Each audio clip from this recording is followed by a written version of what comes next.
The silverware clattered just as the words struck me like a blade to the chest. "You're not blood. Go find another table." My mother's voice rang out over the chatter and laughter in the grand dining room, slicing through the air sharper than any knife. For a moment, the entire room froze cousins with wine glasses halfway to their lips, uncles mid-laugh, waiters frozen in their steps.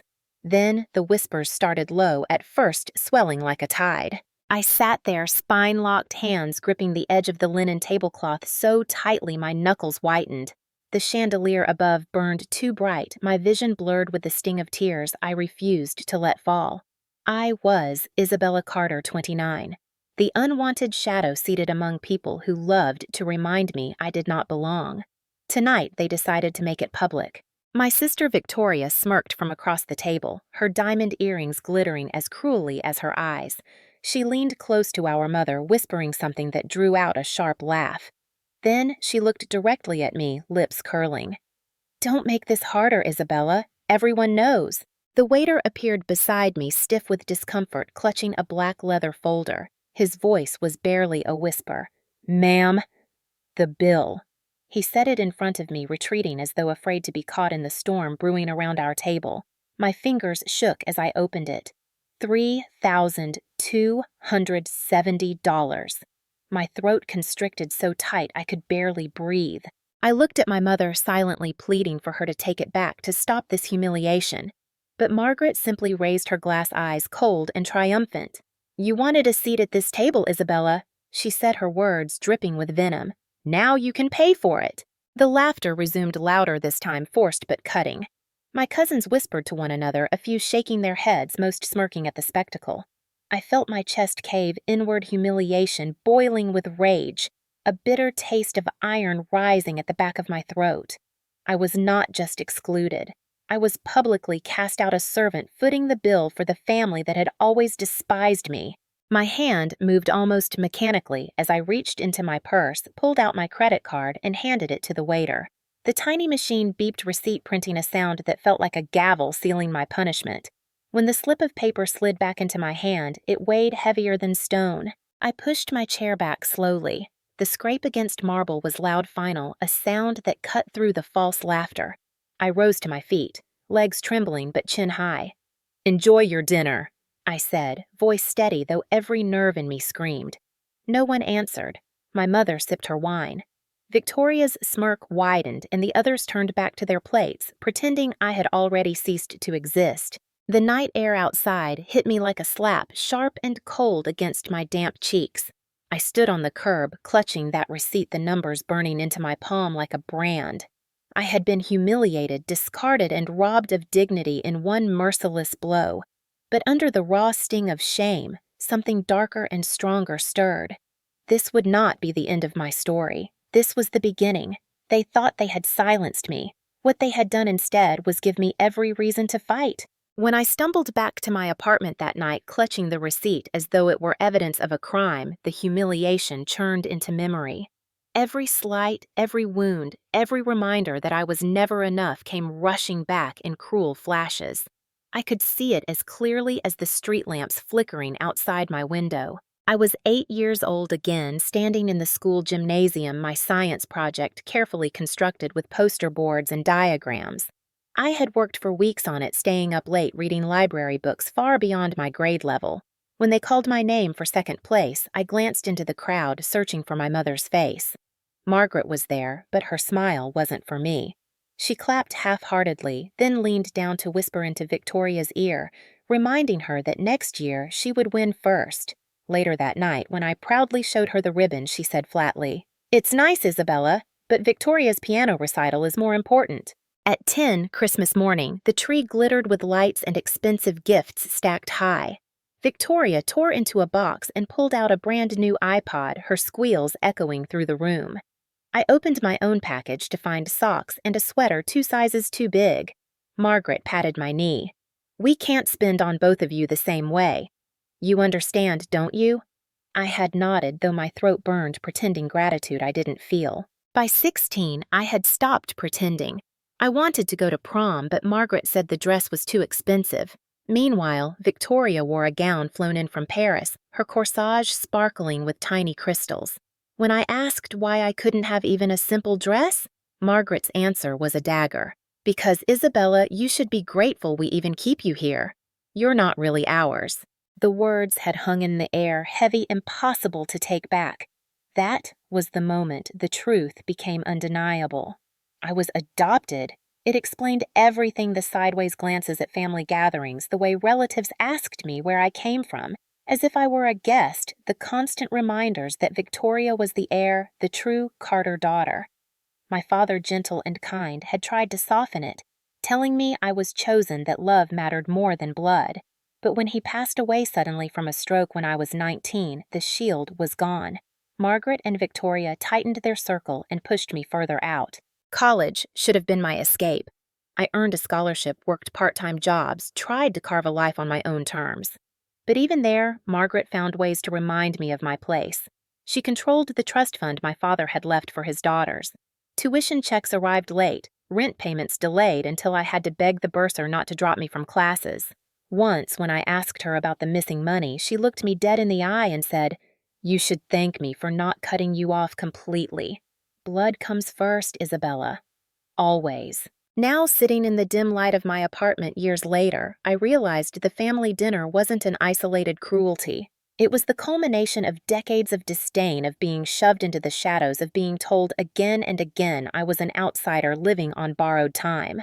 That night wasn't new. It was simply the moment they decided to make their contempt official, public, and permanent. And I knew with a clarity that left me shaking that if I didn't fight back, they would not stop until I had nothing left. The Carter family name meant power in Boston. Our fortune had been built on real estate blocks of brownstone apartments near Beacon Hill. Luxury condos downtown, sprawling estates on Cape Cod rented out every summer for obscene amounts. My father, Richard Carter, had been the architect of it all, the one with vision and discipline. He never flaunted it, but he managed it with precision, ensuring each property was accounted for, every contract airtight. People in the city still spoke of his fairness, of how he never let business sour his humanity.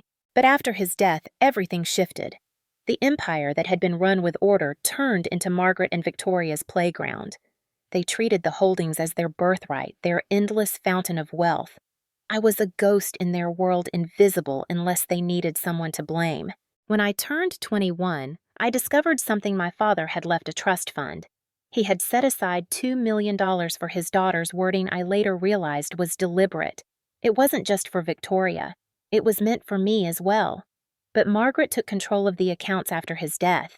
She insisted it was too complicated for me to manage, that she and Victoria would handle everything. I trusted her naive enough to believe she still had some fragment of maternal duty. Over the years, questions gnawed at me. I noticed tuition payments arriving weeks late.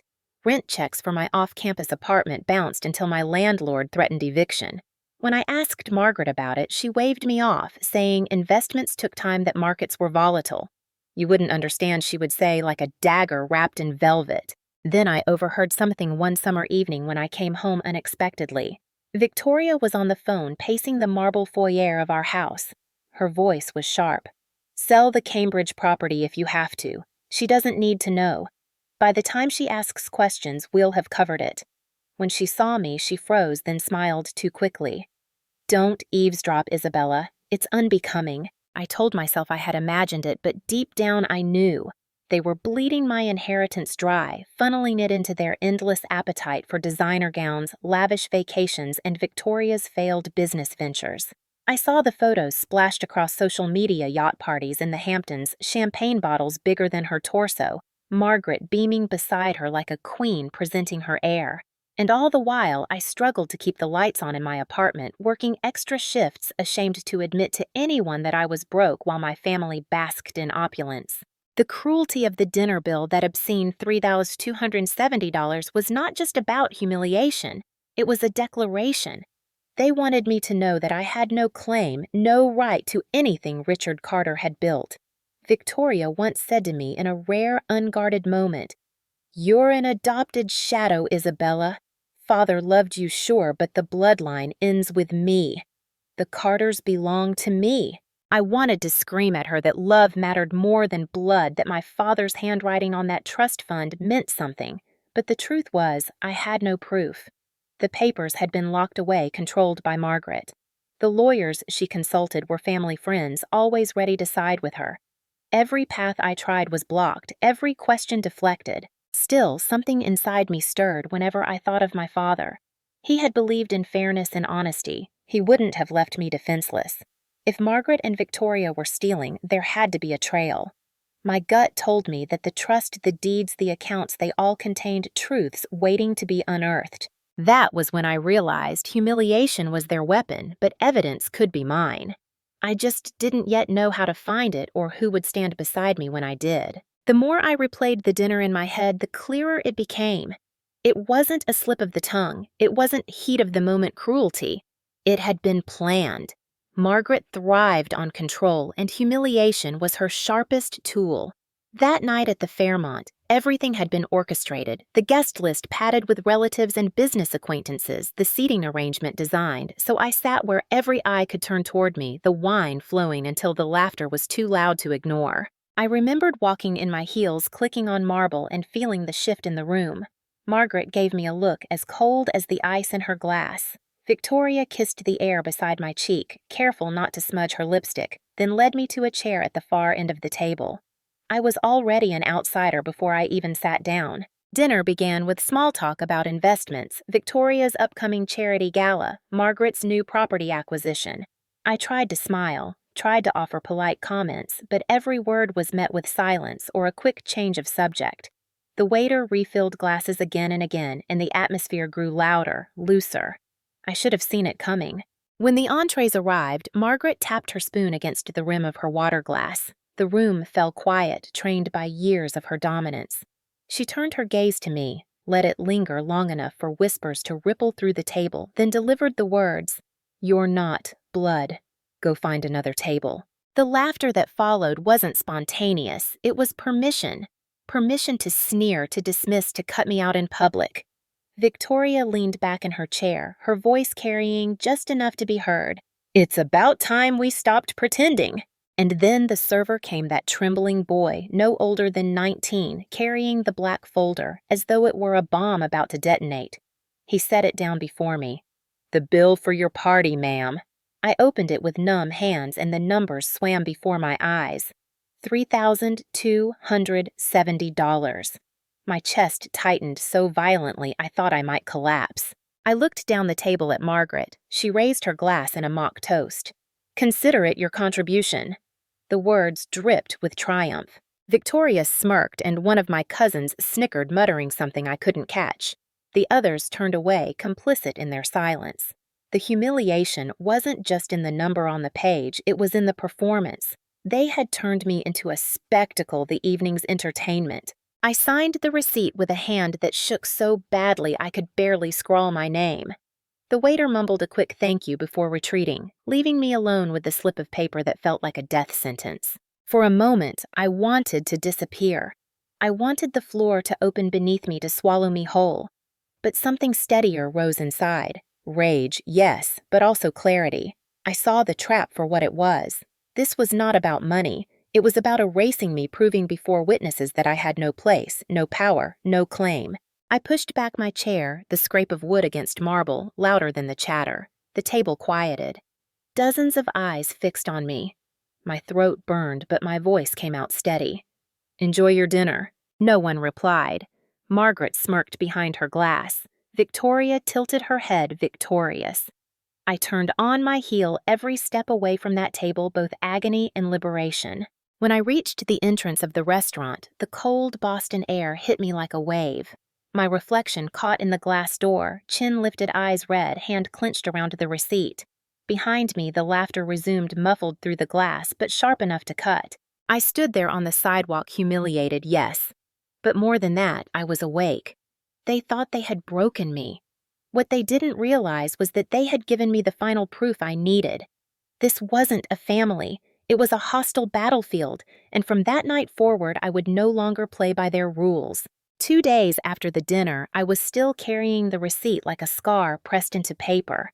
I had folded it so many times the edges had begun to fray, but every time I tried to throw it away, I stopped. It was proof a symbol of what they had done, and somehow I knew I would need it. That morning, my phone buzzed. The caller ID flashed a name I hadn't seen in years, Denise Carter, my father's younger sister, my aunt.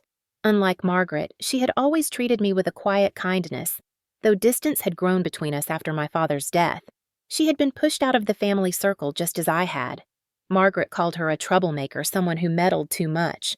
But I remembered the way Denise used to slip me books she thought I'd like, the way she leaned down during family gatherings and whispered encouragement when everyone else ignored me. Isabella, her voice said when I answered low but steady. "We need to talk. I heard what happened at the dinner." Shame burned in my chest. Everyone probably heard I muttered. "Good," she said firmly. "That means there are witnesses, and witnesses are useful. Meet me at my office this afternoon." I hesitated. Why? Because she replied, her voice carrying that lawyer's edge. I remembered. "I think it's time we stop letting them write the story. It's time you fight back." Her office was tucked inside an old brick building near the Charles River. The walls were lined with books, thick legal tomes with cracked spines. She greeted me with a hug that felt unfamiliar but safe, then gestured for me to sit. I laid the crumpled receipt on her desk without a word. She smoothed it flat, eyes narrowing as she read. $3,270, she repeated, shaking her head. Classic Margaret. She never humiliates without purpose. But this, she tapped the paper, isn't the crime. It's the symptom. I frowned. What do you mean? She leaned back, her eyes sharp. Your father's trust fund, the properties, the accounts. I've suspected for years Margaret and Victoria were siphoning money. The way they've been living, it doesn't add up. They've sold properties under market value, funneled cash through shell companies. And you, Isabella, have been cut out. That receipt is their message to you. You don't belong, you don't have a claim. But the law doesn't work that way. I felt the floor tilt under me. You think you can prove it? Her lips curved into a thin smile. Evidence never blinks. People lie, memories fade, but paper and ink, they tell the truth. If Margaret and Victoria have been forging documents, draining accounts, there will be a trail, and I know exactly where to look. For the first time since that dinner, a spark lit in me. Denise wasn't promising miracles. She was promising a fight armed with truth and law. She pulled open a drawer and slid a folder across the desk. Inside were photocopies of deeds, trust documents, financial statements she had quietly collected over the years. Some were stamped with signatures my father's, Margaret's, and disturbingly mine. My breath caught as I stared at the scrawl that looked like my name, but wasn't. They've been forging your consent, Denise said. And if we prove this in court, it won't just be embarrassing for them. It will be criminal. I looked at her, at the folder, at the damning signatures. The humiliation at that dinner had felt like an ending. But now, sitting in Denise's office with evidence spread before me, I realized it might actually be the beginning of something else. Something powerful. They wanted me to disappear, I whispered. Denise shook her head. No, they wanted you silent. But silence is over. We're going to make them answer. The days that followed were a blur of late nights, coffee-stained papers, and the sharp rustle of legal files spread across Aunt Denise's desk. I had always thought of law as something abstract, the realm of judges and lawyers in black robes far removed from my life. But here, under the amber glow of her desk lamp, it became something visceral.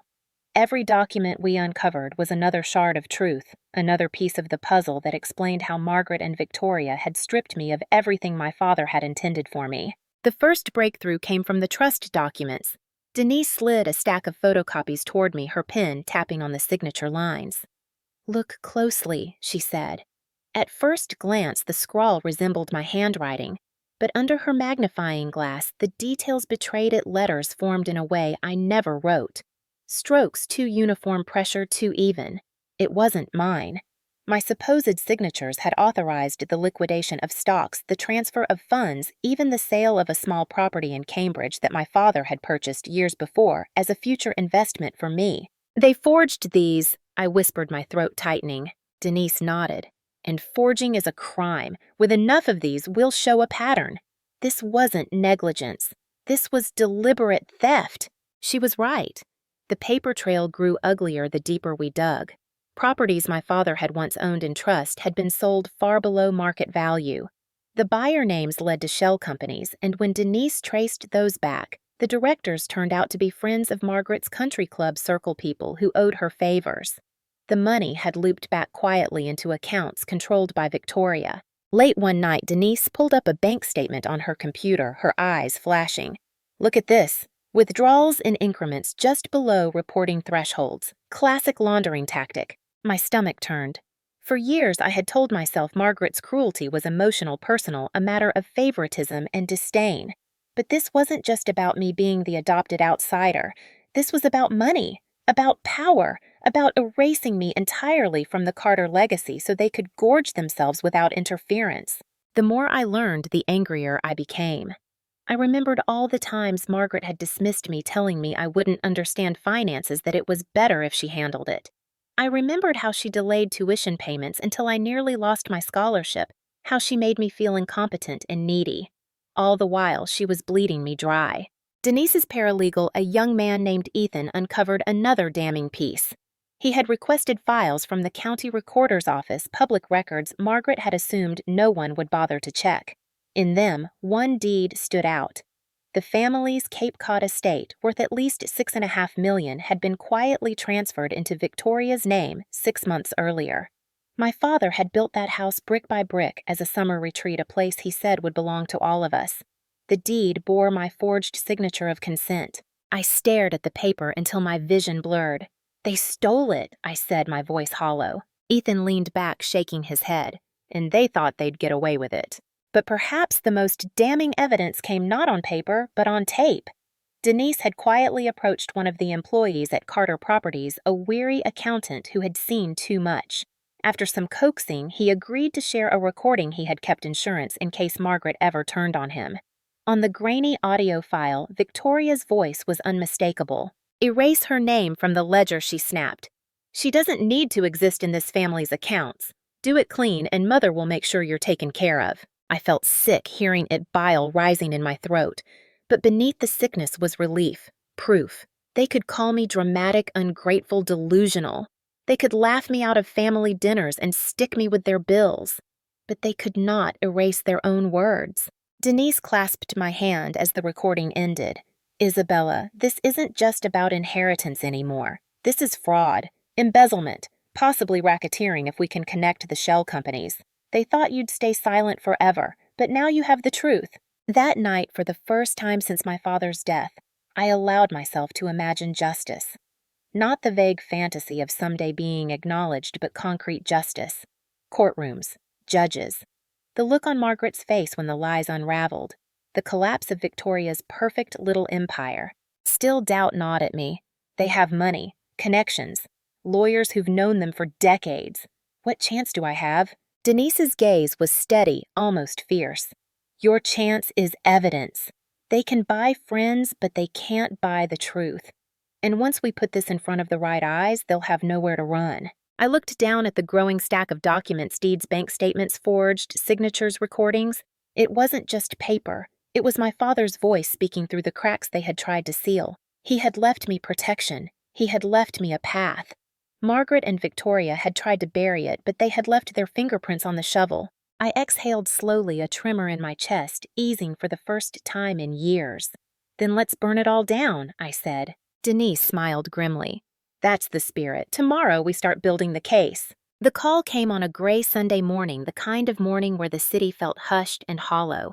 Aunt Denise was already at my apartment reviewing another folder of evidence when my phone rang. The screen flashed a name that made my heart clench: Dorothy Carter. My grandmother.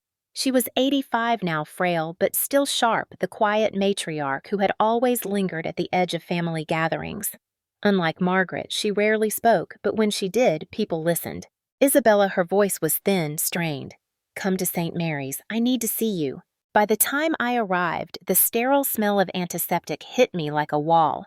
The beeping monitors, the whisper of nurses' shoes on polished linoleum, the faint hum of fluorescent lights. It all pressed down as I followed the directions to her room. Dorothy looked small in the hospital bed, her silver hair fanned across the pillow, an oxygen tube beneath her nose. Yet her eyes, when they met mine, were clear and burning with intent. "Sit," she said softly, motioning me closer. I pulled a chair to her bedside, my chest tightening. She took my hand in hers, her skin papery, but her grip surprisingly strong. "I know what they've done," she whispered. "Margaret and Victoria. They think I'm blind, but I've seen the papers they've hidden, the way they've carved you out of everything. And last week, Victoria brought me documents to sign. She wanted me to change the will, to erase you." My breath caught. "What did you do?" Her eyes hardened. "I refused. I told her I would never cut you out. Richard loved you as his own, and so do I. Blood doesn't make family. Loyalty does, and Margaret has none." Before I could respond, the door swung open. Margaret swept in like a storm, Victoria at her heels. Margaret's heels clicked against the tile, her perfume cloying and sharp. She froze when she saw me sitting by Dorothy's side. "What is she doing here?" Margaret's voice cracked like a whip. "This is family business." Dorothy's hand tightened around mine. "She is family," she said firmly. Victoria's face twisted into a sneer. "She's an outsider, and you know it. We're only trying to protect what's rightfully ours. If you sign the papers, we can avoid all this ugliness." Dorothy's eyes flashed. "Ugly. The ugliness is in your greed, Victoria, in your lies. Do you think I don't know what you've done? The forged signatures, the stolen properties? Isabella is not the problem. You are." For a moment, the room pulsed with silence broken only by the beep of the heart monitor. A nurse lingered in the doorway, frozen by the confrontation. I realized then that we had a witness. Margaret's face darkened, her voice dropping low. "Mother, stop this nonsense. You're tired, confused. Isabella is manipulating you just as she's always tried to manipulate us. You'll regret this." Dorothy pushed herself up slightly, her frail body trembling with effort, but her voice rang with clarity. "No, Margaret. The only thing I regret is letting you twist this family into your image. Isabella is Richard's daughter in every way that mattered, and if I have to shout it in a courtroom, I will. You and your scheming daughter won't silence me." Victoria flushed, her lips tightening. "You'll be sorry," she hissed, but the words fell flat in the sterile air. The nurse stepped further into the room, clipboard in hand, eyes wide. I heard everything she said quietly. "Mrs. Carter, if you want this documented." Dorothy gave a weary nod. "Yes, write it down. Let there be no doubt where I stand." Margaret and Victoria exchanged a look, fury simmering beneath their polished veneers. But for once, they had no control. They stormed out, heels echoing down the hall, leaving the scent of Margaret's perfume and the weight of their defeat hanging in the room. Dorothy slumped back against the pillows, her chest rising and falling heavily. She turned her head toward me, her lips curving into the faintest smile. "The truth is out, Isabella. Now you must use it. Promise me you'll fight." Tears blurred my vision as I gripped her hand. "I promise." In that sterile hospital room with monitors beeping and the nurse scribbling down every word, the tide shifted. For the first time, Margaret and Victoria had been confronted exposed, and this time there would be no covering their tracks. The conference room at Halloway and Pierce, the law firm that had handled Carter family affairs for decades, smelled of polished wood and tension. A mahogany table stretched the length of the room, glossy under the weight of thick binders and legal pads. Relatives filled the chairs, some tight-lipped, others whispering behind hands. The curtains were drawn, muting the Boston afternoon, but the air buzzed as though a storm was pressing against the windows. I sat near Aunt Denise, my hands folded tightly in my lap. The nurse from St. Mary's Hospital was seated directly behind me, clutching her statement. At the head of the table, Mr. Sinclair, the senior partner, cleared his throat. His white hair gleamed under the recessed lights, and his voice carried the authority of a man who had seen empires rise and fall. "We are gathered here today." He began to review the estate of Dorothy Carter. "Certain issues have been brought to our attention that require full disclosure before we proceed." Margaret adjusted her pearl necklace, her expression smooth but her knuckles tense on the armrest. Beside her, Victoria sat poised in her designer suit, her eyes glittering with defiance. I could feel their gaze burning into me, but I refused to look away.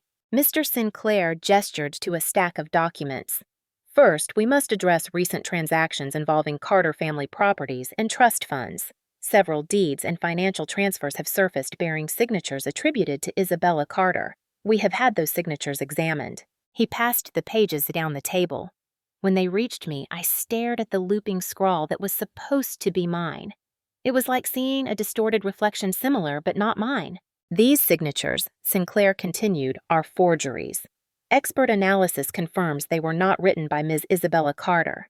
Furthermore, the transfers authorized by these falsified documents resulted in the liquidation of assets and the unlawful transfer of property, including the Carter Cape Cod estate. A murmur rippled through the room. Cousins leaned in, uncles muttered. Victoria's jaw tightened, but she said nothing.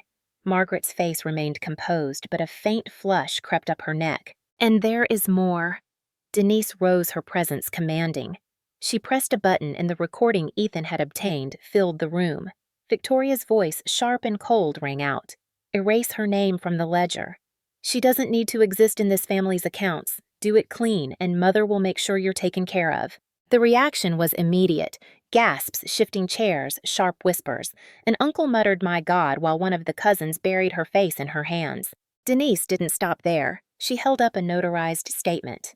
This is from Nurse Alvarez, present at St. Mary's Hospital. She personally witnessed Margaret and Victoria attempting to coerce Dorothy Carter into altering her will to exclude Isabella.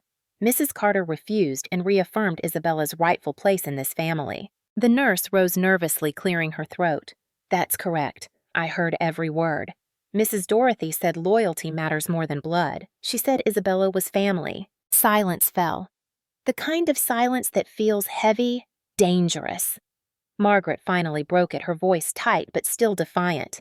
This is nonsense. Isabella has manipulated you all. She's twisting my mother's words for her own gain. You can't possibly believe. Enough. Sinclair's voice boomed, silencing her. He adjusted his glasses, his expression grim. The evidence is overwhelming. Forged signatures, fraudulent transfers, attempted coercion. This is not a matter of family squabbles. This is fraud, and it will have consequences. For the first time, Margaret faltered. Her lips parted, her eyes darting around the room searching for an ally. But none came. Even those who had once sat comfortably in her shadow now shifted away, unwilling to be tainted by the stench of her lies. I felt my chest rise with something I hadn't allowed myself to feel in years of vindication. The humiliation of that dinner, the years of being sidelined, dismissed, erased it all, cracked under the weight of truth laid bare. Sinclair tapped his pen against the table. The will, as it stands, leaves the bulk of Dorothy Carter's estate to Isabella Carter with smaller provisions for other relatives. Effective immediately, the Cape Cod estate is frozen pending court review, and all fraudulent transfers will be investigated. Margaret and Victoria, your actions will be referred to the district attorney's office. The air seemed to leave the room. Margaret's pearl necklace gleamed against her pallor, her hand trembling as she reached for her glass of water. Victoria sat rigid, her carefully composed mask cracking, fury burning in her eyes. Denise leaned close to me, her whisper steady. This is only the beginning, but you've won the first battle. I nodded, unable to speak past the lump in my throat. For the first time in my life, I was not the outsider at the table. I was at its center, the truth behind me, the law on my side. The Suffolk County Courthouse loomed against the gray Boston skyline, like a stone sentinel, its columns etched with years of storms and verdicts. On the morning of the hearing, the plaza was crowded with reporters, their cameras flashing in rapid bursts. Headlines had already begun to swirl across local papers and online feeds. Carter family feud turns, criminal heiress forged out of millions by mother and sister. I stepped out of the cab, my palms slick against the folder Denise had pressed into my hands. Evidence. Truth. My armor. Aunt Denise walked beside me, her expression a mask of steel. As we pushed through the courthouse doors, the smell of old wood floor polish and dust filled the air, a scent that felt both oppressive and strangely comforting. This was where lies came to die. Inside the courtroom, the benches were packed. Extended relatives, curious spectators, journalists all craned their necks to watch. At the defense table sat Margaret and Victoria, dressed immaculately in tailored suits, their pearl earrings glinting under the harsh overhead lights. Their lawyers whispered urgently, flipping through thick binders. But no amount of polish could hide the tension radiating from them. When the bailiff called the room to order, Judge Harris entered his black robe, flowing his face lined with decades of no-nonsense rulings. He adjusted his glasses and surveyed the courtroom with an air of weary authority. The case of Commonwealth versus Margaret Carter and Victoria Carter. He announced, his voice echoing against the wood-paneled walls. Charges include fraud, forgery, embezzlement, and attempted coercion of a vulnerable adult. Prosecution, you may proceed. The district attorney, a tall woman named Rivera with sharp eyes, rose. Your Honor, today we will present irrefutable evidence that Margaret and Victoria Carter engaged in a systematic campaign to defraud their own family member, Isabella Carter, of her rightful inheritance. They falsified signatures, laundered funds, and attempted to pressure an elderly woman into rewriting her will. We will show not only financial crimes, but an intent to erase Isabella entirely from the Carter family legacy. As she spoke, Denise squeezed my hand under the table. I drew a steadying breath. The first witness was the handwriting expert. He laid out enlarged comparisons of my genuine signature against the forgeries. The differences were glaring: my natural slant versus the stiff mechanical strokes of the fakes. These signatures, the expert concluded, were not produced by Isabella Carter. They are deliberate forgeries. Next came Ethan, Denise's paralegal. He presented bank statements, property deeds, and the web of shell companies tied to Victoria's friends. The jury leaned forward as he traced the money trail, highlighting suspicious withdrawals just below reporting thresholds and the transfer of the Cape Cod estate under a forged deed. Then came the recording. The moment Victoria's voice filled the courtroom, erase her name from the ledger. She doesn't need to exist in this family's accounts. A ripple of shock moved through the room. Reporters scribbled furiously. Margaret's face drained of color while Victoria glared straight ahead, jaw tight, as if sheer willpower could make the words vanish. Finally, Nurse Alvarez took the stand. Her voice trembled but grew steadier as she recounted what she had witnessed at St. Mary's Hospital. Mrs. Dorothy Carter refused to change her will. She said Isabella was family, that loyalty mattered more than blood. Margaret and Victoria tried to pressure her, but she stood firm. Judge Harris leaned back in his chair, his brow furrowed. Attempting to coerce an elderly woman into altering her will is a grave matter, he said. His tone carried the weight of both condemnation and disappointment. The defense attempted their counterattack. Margaret's lawyer argued that she had acted out of protective concern for family assets, that Isabella had misunderstood her intentions. Victoria's lawyer claimed the recording was taken out of context, but the words rang hollow against the mountain of evidence. When it was Denise's turn, she stood tall, her voice clear and precise. The defense would have you believe this is a misunderstanding, a family squabble. But families do not falsify signatures. Families do not siphon millions into hidden accounts. Families do not erase one of their own with the stroke of a pen. This was not love. This was theft. And today, the truth stands in this courtroom where no manipulation can touch it. As she spoke, I felt the weight of every humiliation I had endured. The ignored birthdays, the withheld tuition, the $3.270 bill shoved into my hands, rising like ghosts behind me. But they were no longer chains. They were fuel proof of why this moment mattered. After closing arguments, the jury was dismissed to deliberate. Hours ticked by in a haze of whispered speculation. I sat rigid, my hands clasped so tightly the skin blanched white. Denise remained calm, flipping through notes, but I saw the tension in the set of her jaw. At last, the jury returned. The foreman, a middle-aged man with graying hair, stood. The silence in the room was suffocating. We, the jury, find the defendants Margaret Carter and Victoria Carter guilty on all counts. The air exploded with gasps, murmurs, the scratching of pens. Margaret slumped back in her chair, her face ashen. Victoria's lips parted in disbelief, her nails digging into the table. Judge Harris's voice cut through the chaos. For forgery and embezzlement, I sentence Margaret Carter to 7 years in state prison. For her role in orchestrating and coercing fraudulent transfers, Victoria Carter is sentenced to 5 years. Restitution is ordered in the amount of $3.2 million to Isabella Carter, along with the return of all unlawfully transferred properties. My breath caught. Tears stung my eyes as the words sank in. Justice. Real, undeniable legal justice. As bailiffs moved to escort them out, Margaret turned once, her eyes meeting mine. There was no apology in her gaze, only a bitter fire, as if she still could not comprehend that her empire of lies had crumbled. Victoria's composure cracked. She shouted, This isn't over before the bailiff silenced her. The gavel struck. The sound reverberated through the courtroom like a final heartbeat. Outside, the reporters swarmed, microphones thrust toward me, voices overlapping. Isabella, how do you feel? What will you do with the inheritance? Do you forgive your mother and sister? I paused on the courthouse steps, the autumn wind cold against my cheeks, cameras flashing like lightning. For a moment, I thought of Dorothy's frail hand gripping mine in that hospital bed, her voice steady. Promise me you'll fight. I squared my shoulders and answered, my voice calm, steady, unshaken. I fought, and we won. Not for money, not for property, but for truth. And truth will always outlast lies. The crowd roared with questions, but I no longer felt small beneath their gaze. The courthouse behind me wasn't just stone. It was a monument to the justice my family had tried to bury. And now it belonged to me too. The ripple effect of the verdict spread faster than I could have imagined. Within hours of Margaret and Victoria being led out of the courthouse in handcuffs, news outlets plastered their faces across every channel. The Carter name, once synonymous with privilege and respect, became shorthand for greed and betrayal. Local television anchors dissected every detail. From luxury galas to criminal court, one headline read.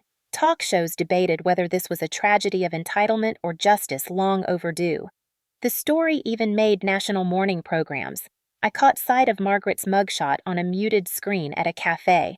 The caption beneath it harsh and unforgiving, heiress and daughter convicted of fraud against adopted family member. But the real firestorm ignited online. Social media exploded with hashtags had justice for Isabella, Carter fraud, #blood isn't family. Strangers flooded my inbox with messages of support, some sharing their own stories of being cast aside by family. Others expressed outrage that a mother and daughter could conspire with such cruelty. The sympathy was overwhelming, but it also drew trolls' anonymous accounts defending Margaret and Victoria, accusing me of orchestrating the downfall. Denise advised me not to respond, to let the truth stand on its own. Meanwhile, the financial consequences hit like a tidal wave. The frozen accounts remained under review, and investigators announced plans to seize properties obtained through fraudulent transfers. The Cape Cod estate, Victoria's pride and joy, was repossessed within days. I saw footage of movers carrying out designer furniture while paparazzi swarmed the driveway. Victoria's once polished social media presence, lavish vacations, champagne brunches, yacht parties vanished overnight. Her accounts wiped clean as if erasing digital glitter could undo the rot. Margaret fared no better.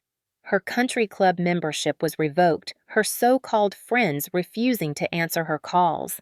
The women who once clinked glasses with her now whispered in corners, distancing themselves from scandal. The pearls she always wore became a cruel symbol online. Memes spread like wildfire, her image captioned with biting lines like, "Pearls can't polish fraud." Even within the extended family, the tide shifted. Aunts and uncles who had once sided with Margaret suddenly reached out to me, voicing hollow sympathy.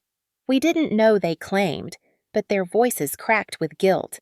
Cousins who had laughed at Victoria's jokes at my expense now sent tentative texts. "If you ever need support, I'm here." I responded politely, but I didn't forget the years of silence when I had needed them most. The harshest blow came in court-mandated restitution. $3.2 million was ordered, returned to me, along with full reinstatement of my rights to all trust assets. Margaret and Victoria's lawyers scrambled to negotiate payments, but there was no hiding anymore. Their wealth, once limitless, shrank before the public eye, swallowed by debts, fines, and legal fees. For a family that had built its identity on status, this was the cruelest punishment of all. In the weeks following the prison sentences began, Margaret was transferred to a state facility stripped of her designer wardrobe and pearls. Victoria's booking photo, eyes blazing with fury makeup, smeared, circulated like wildfire, shared millions of times as the face of entitlement undone. Through it all, I found myself strangely quiet. I didn't celebrate their downfall with champagne or laughter. Instead, I sat by my window at night watching the city lights flicker and felt the weight of release. Their power over me had ended not with a whispered apology, but with the clang of a gavel and the turning of keys in a cell door. For the first time in my life, I could breathe without their shadow pressing down. The consequences they faced weren't just prison terms or repossessed estates. It was the permanent stain of truth. Margaret and Victoria would forever be remembered not as powerful women of society, but as criminals who tried to erase their own bloodless daughter and failed. The silence after the storm felt almost surreal. For years, my life had been defined by the constant weight of Margaret's criticisms, Victoria's sneers, the invisible chains of being the family's afterthought. Suddenly, all of it was gone. Their voices no longer echoed in my ears. Their control over my finances, my future, my very existence, it had evaporated in a courtroom with one gavel strike. In the weeks that followed, I finally opened the letters Denise placed in front of me, bank account details transferred fully into my name. Property deeds, returned trust funds reinstated. Numbers and balances I had never imagined seeing sat printed in stark black ink. But instead of greed or triumph, what I felt was freedom.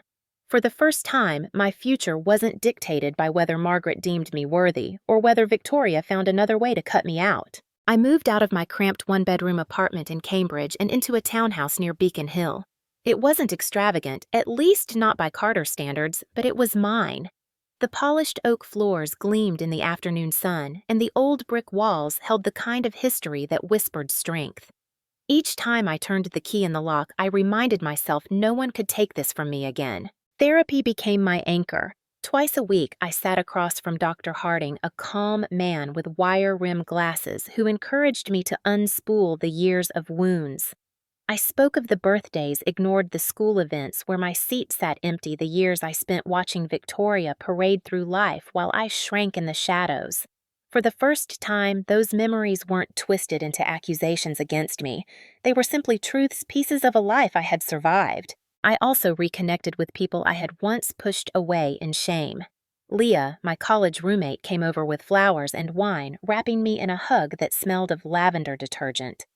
"You don't owe them your silence anymore," she whispered. "Now, you get to live." With her encouragement, I began volunteering at a local shelter for foster youth sitting in art rooms with teenagers whose stories mirrored fragments of mine. They painted storms in angry strokes, then softened into colors of hope. In their eyes, I saw reflections of the girl I had once been desperate for someone to tell her she mattered. One afternoon, as I left the courthouse to sign the final restitution papers, a journalist asked me what I planned to do next. For the first time, I answered without hesitation. I plan to build something that outlasts all of this. A place for kids who were told they weren't enough. Because they are. And so, the idea for the Quiet Strength Foundation was born. Denise helped me set up the legal framework, and Leah connected me with donors and community leaders. Soon, what began as a vision became reality art workshops, tutoring sessions, legal aid for foster kids aging out of the system. The name was deliberate. Quiet Strength had been the one thing no one could strip from me, the thing that carried me through years of neglect and humiliation. At night in my new home, I often lit a single candle by the window. It was a ritual I created to honor Dorothy. I could still hear her voice in that hospital bed. "Promise me you'll fight." The flame reminded me I had kept that promise not just in court, but in life. Sometimes memories of Margaret and Victoria still surfaced, a harsh word at dinner, a mocking laugh in the hallway. But now, instead of breaking me, those memories hardened into lessons. They taught me what kind of woman I would never become. They carved out space for resilience, compassion, and independence. The rebirth wasn't loud. There were no champagne toasts, no galas, no headlines declaring my transformation. It was quiet, steady, like the foundation of a house built brick by brick. And for the first time, the house was mine. The first gala for the Quiet Strength Foundation was held in a renovated library hall in downtown Boston. Sunlight filtered through the tall arched windows, spilling across rows of easels where children's paintings stood proudly. Storm clouds breaking into sunrise-broken chains, turning into wings, houses drawn with wide-open doors. As I stood at the podium, microphone in hand, I saw faces I had never imagined would fill my life. Foster teens in second-hand suits, donors leaning forward with genuine interest, volunteers clapping as the children beamed. For years, I had been told I wasn't blood. That word had been weaponized against me, a knife used to sever belonging. But here in this room, surrounded by laughter and hope, I realized something with crystalline clarity. Family is not forged by veins and DNA. It is forged by loyalty, by compassion, by standing with someone when the world tells them they don't matter. When I spoke, my voice didn't tremble. People once told me I wasn't family. They thought blood was the only thing that mattered. But tonight, I look at all of you and see the truth. Blood might define biology, but love defines legacy. The applause that followed was warm, not the hollow claps of society galas I had once attended, but the kind that reached into the soul. Outside of that hall, Margaret and Victoria sat in prison cells, their lives reduced to stark uniforms and regimented schedules. Occasionally, their names still appeared in tabloids, but no longer with envy or reverence, only as cautionary tales. I did not follow their stories closely. To me, they were chapters already closed, pages no longer dictating the narrative of my life. At home, the townhouse had become filled with small symbols of my new beginning. A wall lined with the artwork of foster teens, each piece gifted to me with pride. A dining table where Leah and other friends gathered weekly laughing over pasta and wine. A quiet study where Denise and I drafted new initiatives for the foundation. For the first time, my life was not about survival, it was about growth. There were still nights when memories flickered the sting of Margaret's words at the dinner table, the humiliation of being handed that $3,270 bill, the ache of never being enough in their eyes. But those memories no longer felt like shackles. They were simply reminders of a past I had risen from. Pain, yes, but also proof. Proof that even the deepest wounds could become blueprints for strength. One late evening as I closed up the foundation office, a teenage girl lingered by the door. Her name was Kayla, a quiet 17-year-old who had bounced through 6 foster homes. She handed me a drawing, a lighthouse on a cliff, beams of light cutting through storm clouds. "This is you," she whispered. "You show us the way." Tears stung my eyes, and I pulled her into a hug. In that moment, every wound, every scar, every betrayal felt like it had led to this single truth. The past had tried to break me, but it had instead built me into someone others could lean on. I knew then that my story wasn't just mine. It belonged to every child told they weren't enough, every person erased from a table where they should have had a seat. And if my voice could help them reclaim their place, then the fight had been worth it. Standing at the window of my Beacon Hill home that night, candle burning beside me, I whispered the words I wished I had heard years ago. "You belong. You always did." This was no longer about Margaret or Victoria. It wasn't even about Dorothy's estate or the millions returned to me. It was about freedom, the kind that comes when you define yourself not by what was taken from you, but by what you choose to build. To anyone listening, anyone who has been told they are not family, not worthy, not enough, hear me. Now, family is not what you are born into. Family is what you choose, what you nurture, and what you refuse to let die. And in that truth, I found peace.